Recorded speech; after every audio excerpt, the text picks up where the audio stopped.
On sait tous que choisir une carrière peut être stressant. Il y a tellement d'options qui s'offrent à nous, tellement de choses qui peuvent nous fasciner. C'est pour ça que j'ai décidé d'aller directement sur le terrain et d'essayer 10 métiers de la santé et des services sociaux. Je m'appelle Audrey et aujourd'hui, je suis stagiaire d'un jour comme éducatrice spécialisée à l'Institut universitaire en santé mentale de Montréal. C'est là. Non, c'est pas là. Ah! C'est pas grave.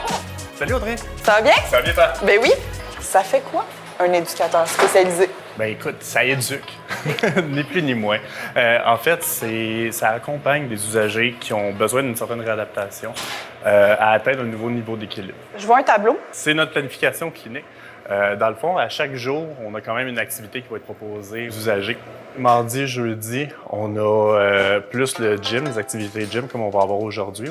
1, 2, 3, 4, 5, parfait. Le gros problème, c'est la consommation, qui induit énormément de psychoses et de problèmes. La consommation, elle est là pour une raison. Elle est fonctionnelle. Puis pourquoi? C'est parce qu'on a un besoin qui est à combler. Je vais me coller sur eux autres pour leur montrer, regarde, il y a des choses autres que ça. On essaye de moins institutionnaliser nos patients. Déjà qu'ils sont ici pendant 2 ans, 24 mois, c'est très court sur une vie entière. Pour augmenter ton niveau d'autonomie, il faut que tu embarques dans le bateau, il faut que tu embarques dans le bateau vite.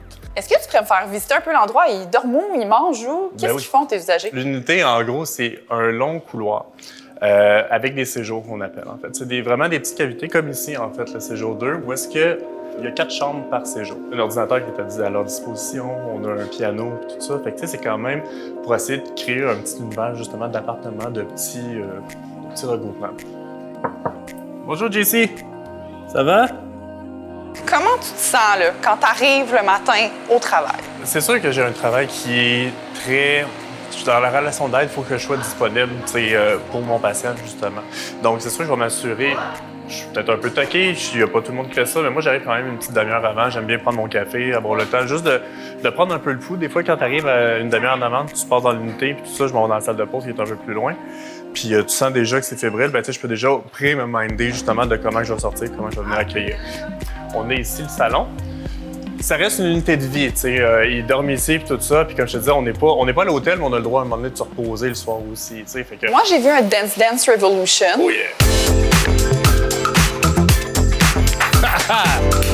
Bon, allez. Est-ce que tu peux me dire c'est quoi le plus grand avantage à être éducateur spécialisé dans une unité comme celle-ci? Moi, je me plais souvent à dire que j'ai une double paye.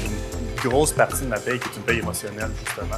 Où est-ce que quand tu accompagnes quelqu'un sur 2 ans puis que tu vois justement le niveau qu'il est capable d'atteindre, qu'il y a une satisfaction de venir au travail puis de dire « ben j'ai aidé ». Il n'y a pas beaucoup de travail qui, à mon sens, peut vraiment te permettre d'affirmer de « je suis parti aujourd'hui et j'ai aidé quelqu'un ou l'autre ». Qu'est-ce qui s'apprend pas à l'école, mais que tu as appris en travaillant ici?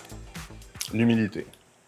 L'humilité d'être capable de reconnaître que je ne suis pas le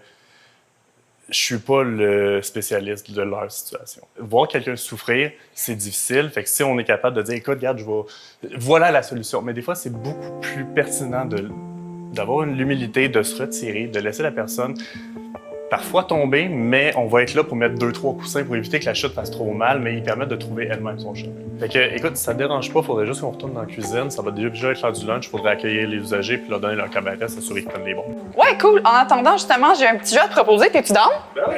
Cool. On jase au bureau ou sur un banc de parc. Et sur un banc de parc. On priorise les informels. Lire dans les pensées des gens ou être invisible. Être invisible.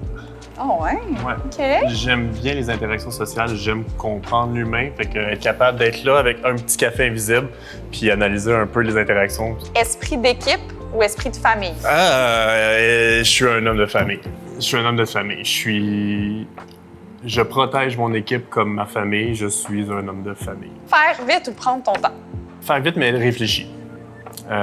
Chaque geste que tu fais a une répercussion. Et une mauvaise répercussion peut être une longue répercussion. Cafétéria ou lunch fait avec les usagers? Je préfère en fait faire le repas avec mon usager et manger avec lui justement. Au même titre que le bar tantôt, où on a une meilleure communication quand on fait une activité avec la personne. Donc oui. Ben merci Cédric. Ben, ça fait plaisir. Mais écoute, là, t'as fini avec tes questions. J'en ai une pour toi. Qu'est-ce que t'as préféré aujourd'hui? C'est pas quelque chose de précis, mais c'est plus de voir à quel point tu es empathique avec tes usagers, de voir comment tu discutes avec eux, que tu les écoutes, mais réellement, là, pas juste « oui, oui, OK, t'es super investi ». Qu'est-ce que tu dirais aux jeunes qui ont envie de s'inscrire en éducation spécialisée, mais qui est un petit peu hésitant, là? Foncez.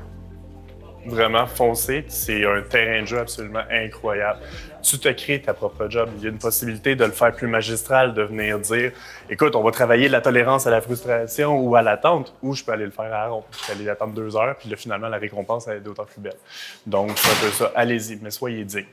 Soyez dignes, vous travaillez avec des êtres humains, vous êtes là pour les amener à être le plus droit possible, le plus autonome possible. Vous devez être digne de ce travail-là.